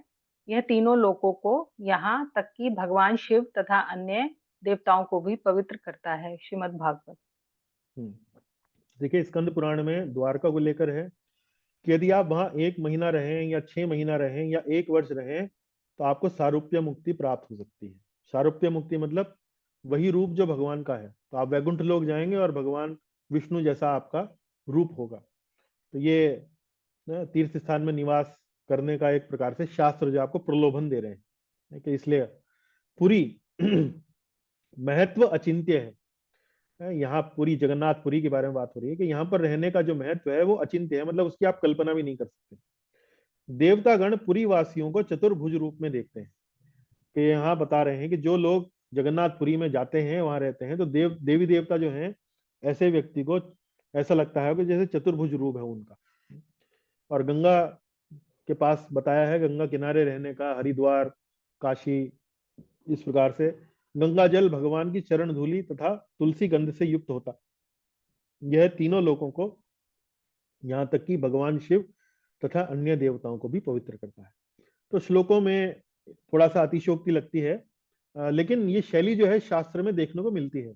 शास्त्र में इस शैली का अर्थ ये है कि वो आपको अपने पास बुला रहा है, अपने पास निमंत्रण दे रहा है कि इस प्रथा को, इस प्रणाली को, इस प्रक्रिया को अपनाएं, इससे आपके जीवन में लाभ होगा, आप सुख शांति प्राप्त करेंगे। तो ये उद्देश्य है। जी। अंग संख्या 8, यावद अर्थानुवर्तिता, जितना आवश्यक हो उतना ही स्वीकार करना। तो देखिए, यावता स्यात् स्वनिर्वाह स्वीकुर्यात् तावद अर्थवित् आधिक्ये न्यूनतायाम चाच्यवते परमार्थतः। एक समझदार व्यक्ति, अर्थवित, अर्थवित मतलब एक समझदार व्यक्ति उतनी ही भौतिक वस्तुएं स्वीकार करता है। यावता स्यात् स्वनिर्वाह स्वीकुर्याद, उतनी ही भौतिक वस्तुएं स्वीकार करता है, स्वीकुर्याद जितनी उसकी भक्ति के लिए आवश्यक है। यावता स्यात् स्वनिर्वाह, स्वनिर्वाह मतलब अपने निर्वाह के लिए आवश्यक है, जितना निर्वाह के लिए आवश्यक है उतना ही स्वीकार करता है। कौन? अर्थवित। अर्थवित मतलब समझदार व्यक्ति। तो यहां स्वनिर्वाह का जो अर्थ लगाया है टीकाओं में रूप गोस्वामी जी द्वारा, जीव गोस्वामी जी द्वारा, वो है कि जितना उसकी भक्ति के लिए आवश्यक है। तो यहाँ स्वनिर्वाह का अर्थ है भक्ति के लिए आवश्यक, तो उतना ही स्वीकार करना जितना भक्ति के लिए आवश्यक है, ऐसा समझदार व्यक्ति करते हैं। यदि वह उससे अधिक आधिक्य अथवा कम न्यूनतायाम स्वीकार करता है, च्यवते परमार्थतः, तो वह अपने परम लक्ष्य को प्राप्त नहीं कर पाएगा। च्यवते परमार्थतः। तो यदि आप उससे अधिक स्वीकार करते हैं, मान लीजिए भक्ति में, जैसे प्रभुपाद जी ने उदाहरण देकर समझाया है, उदाहरण दिया है उन्होंने, इसका अर्थ क्या है? जितना आवश्यक हो उतना स्वीकार करने का अर्थ क्या है? ना तो भक्ति के नियमों की उपेक्षा करें और ना ही ऐसे नियम स्वीकार करें भक्ति में जिन्हें सरलता से आप संपन्न ना कर सकें। तो जैसे हमारे परंपरा में एक आचार्य हुए हैं हरिदास ठाकुर। तो हरिदास ठाकुर जो थे वो अपने दिन में अनेक अनेक जो है वो हरि नाम की माला की जप किया करते थे। जहां तक मुझे ध्यान पड़ता है 192 माला, शायद 192 की ही बात है। 64 माला 8 घंटे में हो जाती हैं और 192 माला शायद 22-23 घंटे में हो जाती हैं। तो पूरा दिन जो थे वो हरि नाम का जप करते थे, हरे कृष्ण महामंत्र का जप करते थे। तो अब कोई व्यक्ति जोश में आकर इस प्रकार का नियम ले ले, 192 का ना ले, ये ले ले कि भाई मुझे तो 80 मालाएं करनी है, 80 मालाएं करने में लगभग 10-12 घंटे लग जाएंगे जिसको, तो और फिर उस नियम को बार बार तोड़ दे, तो भक्ति के नियमों की उपेक्षा होगी। और या यूं समझिए कि भक्ति के नियम स्वीकार कर लेंगे जिनसे आप सरलता से संपन्न नहीं कर पाएंगे, या आपने जो नियम स्वीकार करे हैं उनको आप करते ही नहीं है। तो दोनों ही परिस्थितियां, मतलब यह है कि जितना आवश्यक हो उतना ही स्वीकार करें ना, और जब स्वीकार कर लें तो उससे कम ना करें और उससे ज्यादा ना करें। तो उदाहरण के लिए प्रभुपाद जी बताते हैं कि कम से कम 16 मालाओं का जप जो है प्रतिदिन करना चाहिए। तो यह नियम प्रभुपाद जी ने संस्था में जो भक्तगण हैं, इस्कॉन संस्था में विशेष रूप से, उनके लिए बनाया है। तो इसका मतलब क्या है कि 16 माला तो करनी ही है। 16 से अधिक कर सकें वो अच्छा है, लेकिन 16 से कम ना करें और 16 से अधिक यदि आप स्वीकार कर लें और फिर करें ना, तो यह उचित नहीं है। तो यदि पूरा ना कर पाए तो अगले दिन पूरा करें। तो ये इसका अर्थ है। भक्ति के नियमों को लेकर प्रभुपाद जी ने इसका तात्पर्य यहाँ पर अपनी पुस्तक में किया है कि उतना ही स्वीकार करें जितना आप कर सकें, ना उससे अधिक और ना उससे कम। अंग संख्या 9, हरिवासर सम्माने, भगवान के दिनों का सम्मान करना। सर्व पाप प्रशमन पुण्यम आत्यंतिकम तथा गोविंद स्मरणम नृणाम एकादश्याम उपोषणम। समस्त पाप नष्ट हो जाते हैं, सर्व पाप प्रशमनम पुण्यम आत्यंतिकम तथा अनेक पुण्य प्राप्त होते हैं। गोविंद स्मरणम नृणाम, गोविंद का स्मरण प्राप्त होता है। किसे? एकादश्याम उपोषणम, एकादशी के दिन जो उपवास करते हैं उन्हें ये सब लाभ मिलते हैं। तो हरिवासर सम्मान्य मतलब, वासर शब्द का अर्थ होता है दिन, हरि मतलब भगवान। तो जो दिन भगवान के निमित्त हैं, भगवान से संबंधित हैं, उनका सम्मान करना चाहिए। तो ऐसा ही एक दिन महीने में 2 बार आता है, उसको बोलते हैं एकादशी। तो उदाहरण यहाँ ब्रह्म वैवर्त पुराण से रूप गोस्वामी जी दे रहे हैं कि एकादशी के दिन जो उपवास करता है उसके समस्त पाप नष्ट हो जाते हैं, अनेक पुण्य प्राप्त हो जाते हैं और गोविंद का स्मरण प्राप्त होता है। तो इसलिए ये अंग संख्या 9, मतलब ये मैंडेटरी जो लिम्स हैं, जो पहले 10 जो लिम्स हैं, अनिवार्य जो लिम्ब हैं, अनिवार्य जो अंग हैं, उनके बारे में यहाँ बताया गया है। तो उपवास का वास्तविक कारण क्या है? शरीर की आवश्यकताओं को कम करना, ताकि भगवान में श्रद्धा व प्रीति की वृद्धि हो, श्रवण कीर्तन में संलग्न हो और भगवत लीला का स्मरण कर सकें। तो उपवास का वास्तविक कारण ये है कि हमारे पास जो हम समय अपना भोजन बनाने में, बर्तन धोने में, भोजन की व्यवस्था करने में, बाजार से सामान लाने इत्यादि में करते हैं, वो जब हमारे पास समय बचेगा तो भाई आज भोजन नहीं बनाना है, छुट्टी। महिला के लिए ही नहीं कि वहां पर जो घर में जो अन्य जो व्यक्ति हैं उनके लिए भी, उनको खाने में समय नहीं बिताना पड़ेगा, उनके लिए छुट्टी। तो जो समय आपका बचे उसमें भगवान का स्मरण करें और भगवान के प्रति प्रीति बढ़ाएं, भगवान के प्रति श्रद्धा बढ़ाएं। तो उपवास का वास्तविक उद्देश्य यही होता है। चलिए अब हम अंग संख्या 10, आखिरी, आज का आखिरी अंग जो है उस पर चर्चा यहाँ पर कक्षा समाप्त करेंगे। धात्री अश्वत्थादि गौरवम। धात्री बोलते हैं आंवला के वृक्ष को, अश्वत्थ बोलते हैं वट वृक्ष को, पीपल का पेड़, उनको नमस्कार करना। तो अश्वत्थ तुलसी धात्री गोभूमि सुर वैष्णव पूजितः प्रणतः ध्यातः क्षप्यन्ति नृणाम अघम। और अश्वत्थ वटवृक्ष, तुलसी, धात्री आंवला, गो मतलब गाय, भूमि सुर, भूमि सुर मतलब भूमि बोलते हैं धरती को, यानी कि इस जगत को, सुर बोलते हैं देवता को। तो इस जगत का देवता कौन हुआ? ब्राह्मण। भूमि सुर अर्थात ब्राह्मण तथा वैष्णव। पूजितः प्रणतः ध्यातः, इन सब की पूजा करने से, इन सबको प्रणाम करने से, इन सबको ध्यान करने से मनुष्य के पाप नष्ट हो जाते हैं, नष्ट हो जाते हैं। तो ये धात्री अश्वत्थादि गौरवम। और इस स्लाइड में आप देखेंगे कुछ बातें मैंने यहाँ पर बताई हैं। अश्वत्थ वृक्ष मतलब, अश्वत्थ वृक्ष का उल्लेख श्रीमद् भगवद गीता में आता है, जहां भगवान कहते हैं कि ये वास्तव में मेरी एक विभूति है, वृक्षों में मैं वास्तव में अश्वत्थ हूं, 26वें श्लोक में कहते हैं। और गौओं और ब्राह्मणों, गौ और ब्राह्मण जो है, गाय और ब्राह्मण जो है, वो भगवान को बहुत प्रिय हैं। भगवान जो वास्तव में अवतार लेते हैं उसमें गौओं की और ब्राह्मणों की रक्षा करने के लिए आते हैं। अतः भक्तों को गौओं की और ब्राह्मणों की पूजा करनी चाहिए। इस सूची में भक्तों के लिए वैष्णवों की और तुलसी जो है वो सबसे महत्वपूर्ण है।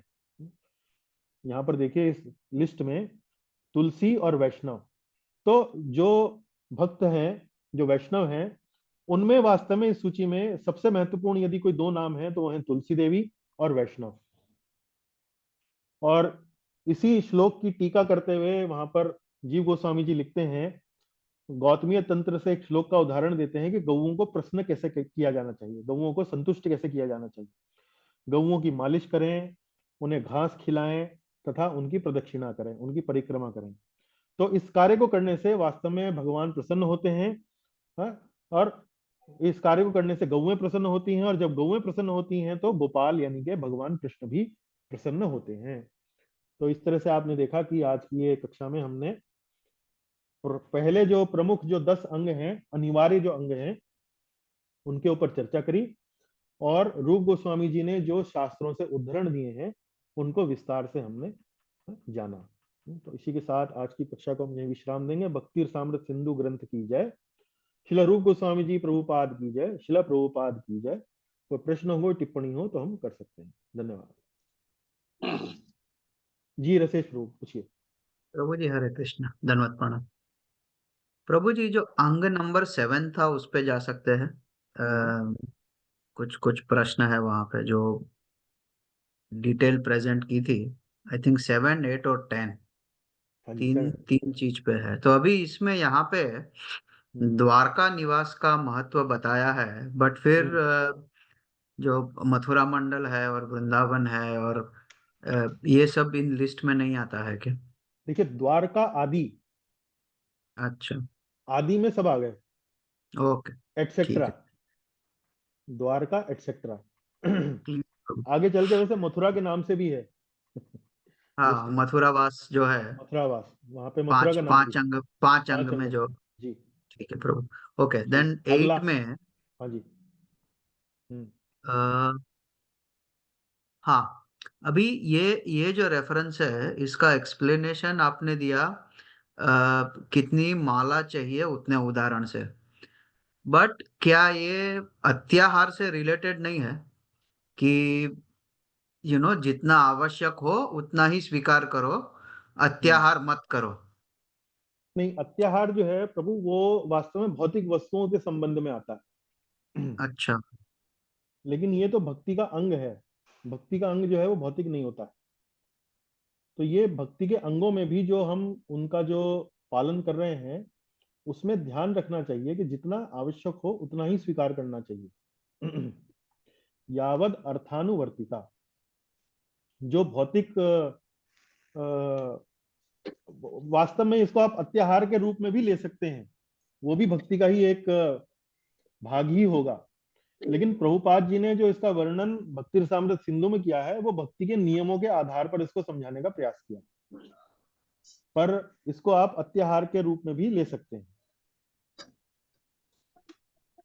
ठीक है प्रभु, हरे कृष्णा। और लास्ट वन जो वट वृक्ष के बारे में आपने कहा, तो ये वही है ना, ऊर्ध्व मूलम अधः शाखा, जिसके रूट्स ऊपर से नीचे आते हैं? हाँ, ये वट वृक्ष वही हुआ, बरगद का पेड़। वही, बरगद का पेड़, राइट? जी जी, ठीक है प्रभु, हरे कृष्णा, थैंक यू वट वेरी वृक्ष। मच। जी, वेरी अश्वत्थ। गुड। जी हाँ, आपने जी प्रभु। पीपल बता दिया क्लास में, तो मैं कंफ्यूज हो गया, मैंने अच्छा बोला पीपल नहीं पीपल, है। अच्छा पीपल बताया क्या मैंने?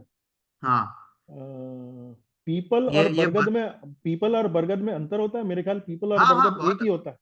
नहीं नहीं नहीं प्रभु, नहीं। अच्छा, अंतर। तो हाँ, मेरे मेरे से बरगद। त्रुटि हुई होगी जी।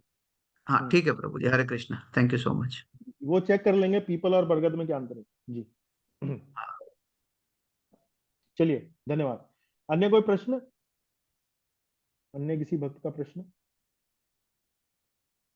प्रभु जी, आजकल जैसे मैं देखती हूँ ये जगह जगह बुद्धिज्म की क्लासेस चलती रहती है, तो ये वही एंशिएंट बुद्धिज्म इज कंटिन्यूइंग या देयर इज अ डिफरेंस? माता जी, मेरा बौद्ध धर्म के बारे में कोई बहुत ज्यादा पढ़ाई या अध्ययन नहीं है, लेकिन थोड़ा बहुत जो मैंने सुना है वो ये है कि बौद्ध धर्म में भी अनेक अनेक परिवर्तन समय के साथ साथ आ गए। तो वर्तमान में संभव है कि ये जो ओरिजिनल बुद्धिज्म है ये वही है या उससे अलग है, क्योंकि ये यहाँ मैं, नोएडा में तो बहुत ही इसका वो है मतलब। हाँ, लोगों को कुछ नया चाहिए ना। ये धर्म भी जो है वो कई लोग जो है फैशन की तरह करते हैं। हाँ जैसे एक हाँ। समय में आपने सुना होगा जय संतोषी माँ, उनके व्रत बहुत चला करते थे। फिर जो है वो एक और कोई देवी जी आई थी, मुझे नाम में नाम भूल रहा हूँ, नाम दिमाग से निकल रहा है। उनके व्रत चालू हो गए थे। तो ऐसा होता है कि जी। लोग बागों को कुछ अ,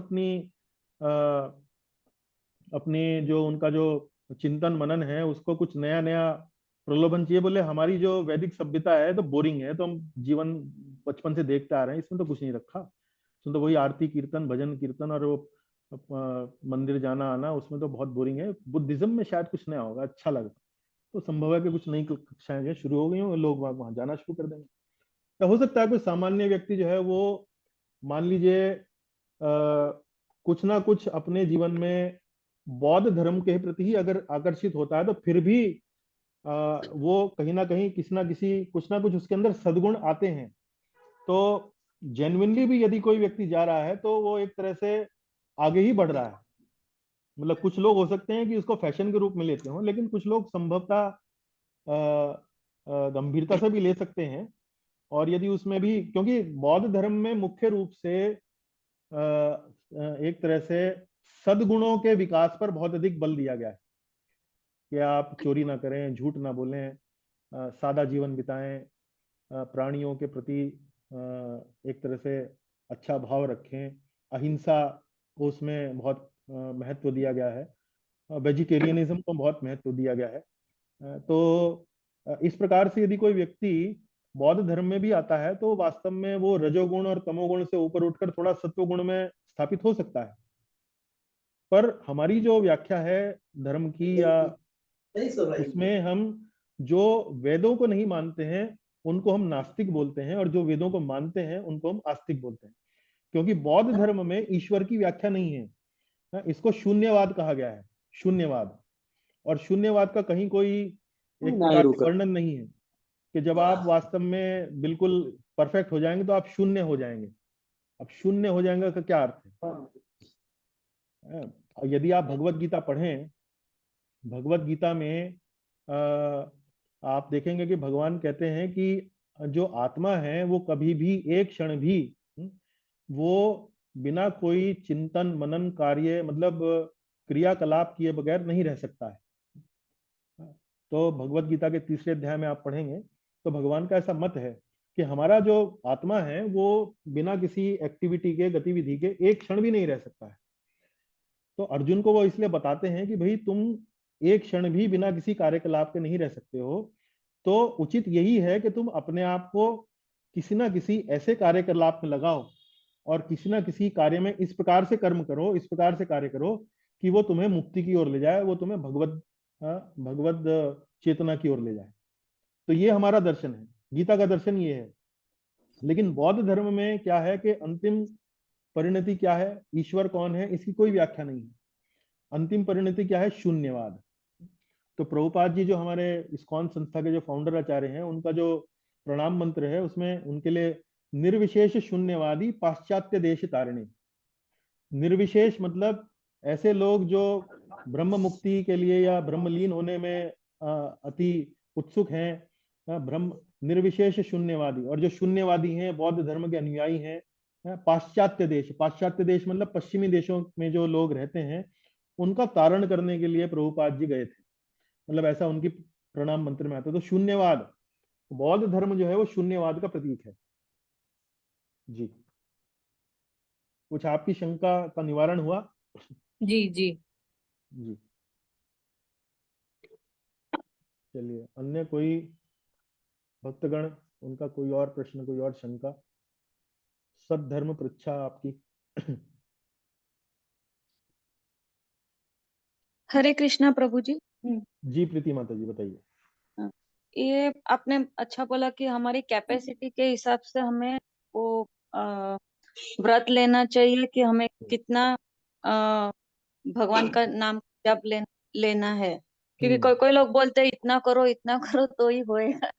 वो आई थिंक धीरे धीरे हमें अपने कैपेसिटी के हिसाब से हमें निश्चय करना चाहिए कि हमें कितना करना है, क्या करना है। हाँ जी, बिल्कुल।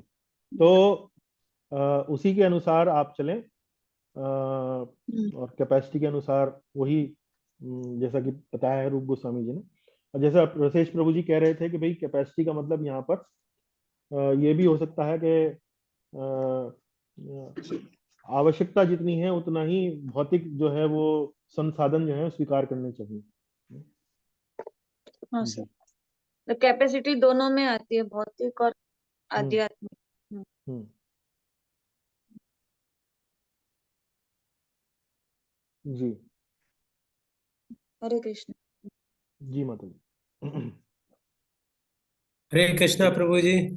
हरे कृष्णा रविंद्र प्रभु जी, कोई और प्रश्न है या? हाँ प्रभु जी, मैं ये कहना था कि जैसे काशी में और मथुरा में सब जगह वहां रहने का जो जिस तरह से बताया लाभ, तो क्या जो परमानेंट वहां निवासी हैं उनको भी सभी को इसी तरह से लाभ मिलेगा? देखिए, जैसा कि मैंने आपको कहा ना कि ये वास्तव में इस जो उस जहां पर उन श्लोकों की जो भाषा है वो एक तरह से एडवर्टाइजमेंट जैसी भाषा होती है ना, उस तरह की भाषा है। मुख्य रूप से इस भाषा का उद्देश्य क्या है कि आपको भक्ति के ओर आकर्षित करना।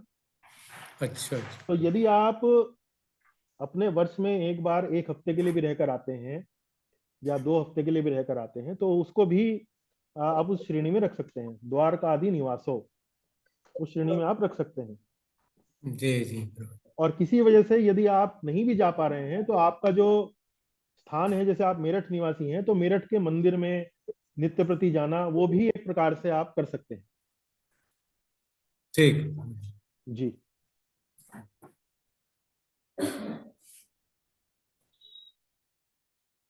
हाँ जी, अन्य कोई प्रश्न?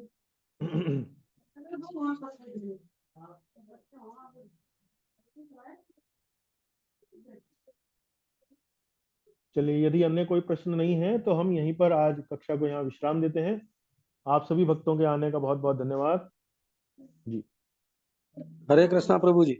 हरे कृष्णा प्रभु जी। अगले बुधवार पुनः आपके साथ अगली कक्षा में इसको आगे बढ़ाएंगे जी। हरे कृष्णा थैंक प्रभु यू जी। प्रभु जी। हरे कृष्णा। हरे कृष्णा हरे रविंद्र प्रभु जी। कृष्णा। धन्यवाद प्रभु जी। हरे कृष्णा प्रभु जी। हरे कृष्णा प्रभु जी। राधे कृष्णा गुरु जी। जय राधे कृष्णा माता जी। हरे कृष्णा। हरे कृष्णा।